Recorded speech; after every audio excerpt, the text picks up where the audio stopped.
વિદ્યાર્થી મિત્રો, આજે આપણે એસવાય બીકોમ સેમેસ્ટર 4માં પડતર હિસાબી પદ્ધતિમાં સેવા પડતર પદ્ધતિનો ફરી એક મહત્વના દાખલા વિશે ચર્ચા કરીશું. અને અગાઉના વિડીયોમાં આપણે યુનિવર્સિટી 2025ના દાખલા વિશે ચર્ચા કરી, જેનો સેમ ટુ સેમ દાખલો ઉદાહરણ નંબર 15માં આપેલો છે. તો આઈ હોપ કે તમે વિડીયો જોયો હશે. આજે આપણે યુનિવર્સિટી 2024ના દાખલા વિશે ચર્ચા કરીશું, જેમાં સેવા પડતર પદ્ધતિના 2 દાખલા આપ્યા હતા. જે આપણે રકમ જોઈએ. ચાર્ટર્ડ ટ્રાવેલ્સ પ્રાઇવેટ લિમિટેડની 2 બસો ગાંધીનગર અને સારંગપુર વચ્ચે દોડે છે, જેનું અંતર 160 કિલોમીટર છે. દરેક બસની બેઠક ક્ષમતા 30 મુસાફરોની છે. ક્ષમતાના 75% ખરેખર મુસાફરો લઈ જાય છે. 2 બસો એપ્રિલ 2023માં બધા દિવસ દોડે છે. દરેક બસ રોજની એક રાઉન્ડ ટ્રીપ કરે છે. 2 બસો અંગેની એપ્રિલ 2023 માહિતી તેમના ચોપડામાં નીચે મુજબ આપેલી છે. એટલે અહીં આપણને એક માસની ગણતરી આપેલી છે, જે આપણે માસિક દર્શાવીશું. એટલે આગળ આપણે જ્યારે પત્રક દર્શાવીશું, એમાં જે પણ વાર્ષિક આવક કે રકમ આપેલી છે એને આપણે માસિકમાં કન્વર્ટ કરીશું. આગળ ગણતરીમાં જોઈએ, આપણને જે પણ કંઈ ઇન્ફોર્મેશન આપી છે એને આપણે દર્શાવી દઈશું, જેથી આપણને આગળ ગણતરીમાં સરળતા રહે. રકમમાં આપણને જે પણ કંઈ અમુક ઇન્ફોર્મેશન આપી છે એ આપણે અહીં રાઇટ ડાઉન કરી છે. જે 2 બસોની સંખ્યા, 160 કિલોમીટરનું અંતર, ટ્રીપ 2 આવવા માટે અને જવા માટે. દિવસો આપણને એપ્રિલ મહિના આપ્યા છે, એટલે એપ્રિલમાં કેટલા દિવસ હોય? 30 દિવસ. હવે આપણને આગળ રકમમાં કહ્યું છે કે દરેક બસની બેઠક ક્ષમતા કેટલી છે? 30 મુસાફરોની છે. એટલે ક્ષમતાના 75% ખરેખર મુસાફરો લઈ જાય છે. એટલે ખરેખર મુસાફરો આપણા કેટલા ગણાય? તો 30 ગુણ્યા 75%, એટલે 22.5 પોઈન્ટમાં નહીં, પરંતુ 22 મુસાફરો આપણે ગણી શકાય. હવે કુલ મુસાફર કિલોમીટર દીઠ આપણે ગણવા હોય તો જેટલી પણ ઇન્ફોર્મેશન છે, બસો, અંતર, ટ્રીપ, દિવસો અને મુસાફર, દરેકને ગુણાકારની ગણતરી કરીને આપણને કુલ મળશે 4,32,000, જે આપણે આગળ ગણતરીમાં દર્શાવીશું. એ પહેલાં આપણે જે પત્રક દર્શાવવાનું છે એના વિશે આગળ રકમમાં જોઈએ. હવે આપણને આગળ રકમમાં 2023ના એપ્રિલ માસની દરેક પ્રકારના જે ખર્ચા છે, પગાર છે, એ આપેલા છે. એટલે આપણે પત્રકમાં જે પણ ખર્ચા વાર્ષિક છે એને માસિકમાં કન્વર્ટ કરીશું. તો 2 ડ્રાઈવરનો પગાર છે, જે આપણને માસિક આપ્યો છે 24,000, એમ જ દર્શાવી દઈશું. ઓફિસ સ્ટાફનો પગાર છે, જે આપણને વાર્ષિક આપ્યો છે 3,84,000, એટલે ભાગ્યા 12 કરશો એટલે આપણને માસિક પગાર મળી જશે. ડીઝલ, ઓઇલ 36,000, મરામત 20,000, રોડ ટેક્સ છે, વીમો છે, આપણને વાર્ષિક આપ્યો છે એટલે 96,000 ભાગ્યા 12. ઘસારો પણ વાર્ષિક છે એટલે 1,92,000 ભાગ્યા 12. વાર્ષિક વ્યાજ અને અન્ય ખર્ચ આપેલા છે 96,000 ભાગ્યા 12. દરેક પ્રકારના ખર્ચા આપણે પત્રકમાં દર્શાવી દઈએ. હવે રકમમાં આપણે આ દરેક રકમ ઉપરથી આપણે મુસાફરની કિલોમીટર દીઠ પડતર શોધવાની છે. એટલે એપ્રિલ મહિનાનો કુલ ખર્ચની ગણતરી આપણે દર્શાવી દઈએ. તો ડ્રાઈવરનો પગાર આપણને 24,000 માસિક આપી દીધો છે. ઓફિસ સ્ટાફનો પગાર માસિક 3,84,000 ભાગ્યા 12, એટલે 32,000. ડીઝલ, ઓઇલ 36,000, મરામતના 20,000, રોડ ટેક્સ, વીમો આપણને 96,000 આપ્યો હતો માસિક, એટલે વાર્ષિક કરીશું 12, એટલે 8,000. ઘસારો આપણને વાર્ષિક આપ્યો હતો 1,92,000, માસિક કરીશું 12, એટલે 16,000. વ્યાજ અને ખર્ચ આપણને વાર્ષિક 96,000 આપ્યા હતા, એટલે માસિક કન્વર્ટ કરશો 8,000 મળશે. એટલે કુલ માસિક ખર્ચ આપણને 1,44,000 મળશે. હવે દરેક પ્રકારના ખર્ચા છે એટલે 1,44,000 ભાગ્યા આપણે જે કુલ મુસાફર કિલોમીટર મેળવ્યા 4,32,000 કરીશું, એટલે આપણને મુસાફર કિલોમીટર દીઠની પડતર મળશે. પર કિલોમીટર દીઠ પડતર શોધવા માટે આપણે કુલ માસિક ખર્ચ 1,44,000 ભાગ્યા કુલ મુસાફર કિલોમીટર, જે આપણે અગાઉ ગણતરીમાં દર્શાવ્યા, મેળવ્યા 4,32,000 કરશું, એટલે 0.333 મળશે. હવે આ જ પેપરનો, આ જ ચેપ્ટરના બીજા દાખલા વિશે આપણે ચર્ચા કરીશું, જે આની અથવામાં પૂછાયેલો હતો. તો આગળ રકમ જોઈએ. લાઇફલાઇન હેલ્થ કેર લિમિટેડ ત્વરિત મેડિકલ સારવાર કેન્દ્ર ચલાવે છે. તે હેતુ માટે તેમણે માસિક ₹20,000ના ભાડેથી એક મકાન ભાડે રાખ્યું છે અને તેનું સમારકામ અને નિભાવ ખર્ચ પણ ભોગવવાનું સ્વીકાર્યું છે. લાઇફલાઇન હેલ્થ કેર લિમિટેડમાં 40 પથારી છે અને વધુ પથારી જરૂર પડતા તકલીફ વગર વધારી શકાય છે. એમ છે કે કેન્દ્ર સાથે જોડાયેલી કાયમી સ્ટાફ નીચે મુજબ છે. એટલે કે સ્ટાફનો આપણને ખર્ચ આપ્યો છે માસિકમાં 2 સુપરવાઇઝર, દરેકનો પગાર 5,000, અને અગાઉના વિડીયો લેક્ચરમાં આપણે જે હોસ્પિટલનું સેવા પડતર પત્રક દર્શાવ્યું હતું, ગણતરી કરી હતી, એના જેવા જ અમુક સેમ એન્ટ્રીઓ અહીં આપેલી છે, જેમ કે 2 સુપરવાઇઝરનો પગાર, 8 નર્સ દરેકનો પગાર, 4 વોર્ડ બોય.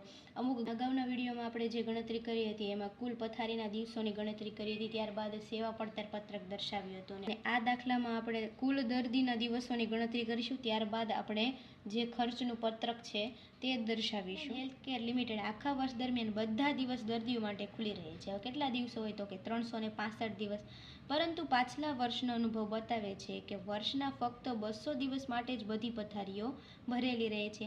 હવે પથારી આપણી પાસે કુલ કેટલી છે નિયમિત તો કે 40 પથારીઓ. હવે 200 દિવસ અને 40 પથારીઓ એટલે 8000 દર્દી દિવસ થયા.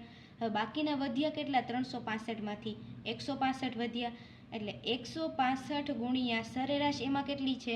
બાકીના દિવસો જે વધ્યા છે દરમિયાન સરેરાશ ફક્ત 30 પથારી જ ભરાયેલી રહે છે, એટલે 165 ગુણ્યા 30 એટલે 4950 દર્દી દિવસ થયા. વધારાની ભાડે લીધેલી પથારીઓ કેટલી છે આપણી પાસે? તો કુલ ભાડું તો આપણને 20,000 ચૂકવાય છે એમ કહ્યું છે. કેટલું? વધારાની પથારીનું કુલ ભાડું 20,000 ચૂકવાય છે, અને દૈનિક ભાડું ₹40 છે. એટલે 20,000 ભાગ્યા 40 કરશું એટલે કેટલા? 500 દર્દી આપણા વધારાના ભાડે માટે થયા. એટલે કુલ દર્દી દિવસ આપણા કેટલા ગણાશે? તો 8,200 દિવસના 165ના 4,950 અને વધારાની જે ભાડે લીધેલી પથારીઓ હતી એના 500. આપણે આગળ ગણતરીમાં દર્શાવીએ તો વધારે ખ્યાલ આવશે. આપણે આગળ રકમમાં જેવી રીતે સમજીએ કે કુલ દર્દી દિવસની ગણતરી, તો નિયમિત પથારી આપણી 40, 200 દિવસ માટે 8,000 દર્દી દિવસ ને 165 દિવસ માટે સરેરાશ 30 લેખે 4,950 દર્દી દિવસ. હવે વધારાની ભાડે લીધેલી જેટલી પથારીઓ હતી એનું કુલ ભાડું આપણું 20,000 હતું, અને દૈનિક ભાડું ₹40. એટલે વધારાના દિવસો માટે કેટલા? 500 દર્દી થયા. એટલે કુલ દર્દી દિવસ કેટલા થયા તો કે 8,000, 4,950 અને 500 એટલે 13,450. હવે એમ પ્રશ્ન થાય કે કુલ દર્દી દિવસની ગણતરી શા માટે?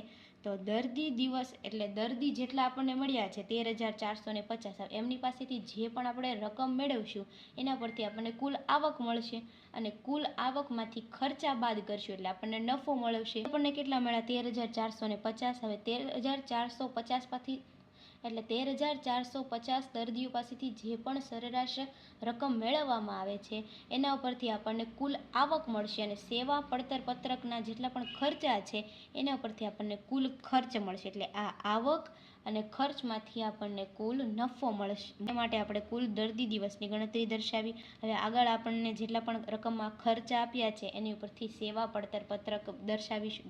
આગળ રકમ જોઈએ તો લાઇફલાઇન હેલ્થકેર લિમિટેડ દર્દીઓની સારવાર માટે બહારના નિષ્ણાંત ડૉક્ટરોને પણ બોલાવે છે.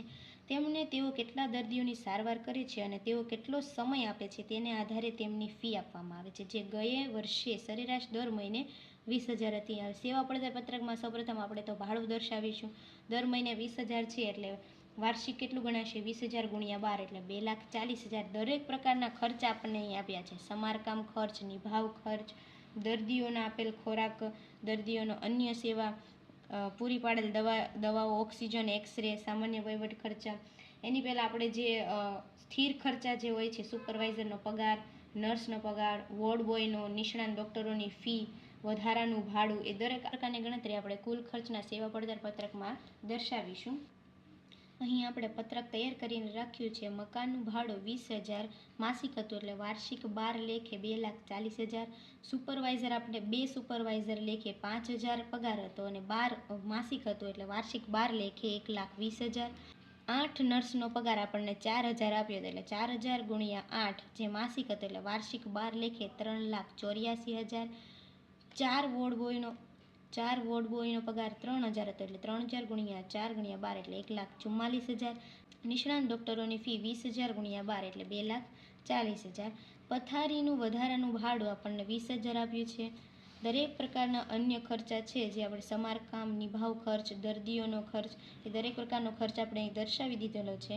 એટલે કુલ ખર્ચ આપણને મળશે 15,88,000. કુલ નફાની ગણતરી દર્શાવીએ તો કુલ આવક આપણી કેટલી છે? તો 13,450 આપણા કુલ દર્દીઓ છે, અને 280 દરેક દર્દી દીઠ પાસેથી આપણે રકમ મેળવીએ છીએ, જે આગળ રકમમાં દર્શાવેલી છે. અને આગળ રકમમાં કહ્યું છે કે લાઇફલાઇન હેલ્થકેર લિમિટેડ દરેક દર્દી પાસેથી સરેરાશ એક દિવસના કુલ ₹200 280 લેખે મેળવે છે. આપણને ખબર છે કે કુલ દર્દી દિવસો આપણે આગળ મેળવ્યા 13,450, એટલે નફાની ગણતરી માટે 13,450 ગુણ્યા 280 કરશું એટલે આપણને દરેક દિવસ દીઠ 280 લેખે મેળવે છે, એટલે 37,66,000 આપણી કુલ આવક થશે.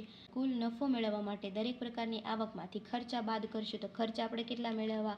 15,88,000, એટલે 37,66,000 માંથી 15,88,000 બાદ કરીશું એટલે કુલ નફો મળશે 21,78,000. ઇન જવાબ જે છે દર્દીના દિવસ દીઠ નફો, આપણે આગળ જે ગણતરી કરી એ દર્દીના દિવસોની સંખ્યા હતી. હવે દર્દીના દિવસ દીઠ નફો એટલે કુલ નફો આપણને કેટલો મળ્યો? તો 21,78,000. કુલ દર્દીના દિવસો કેટલા હતા?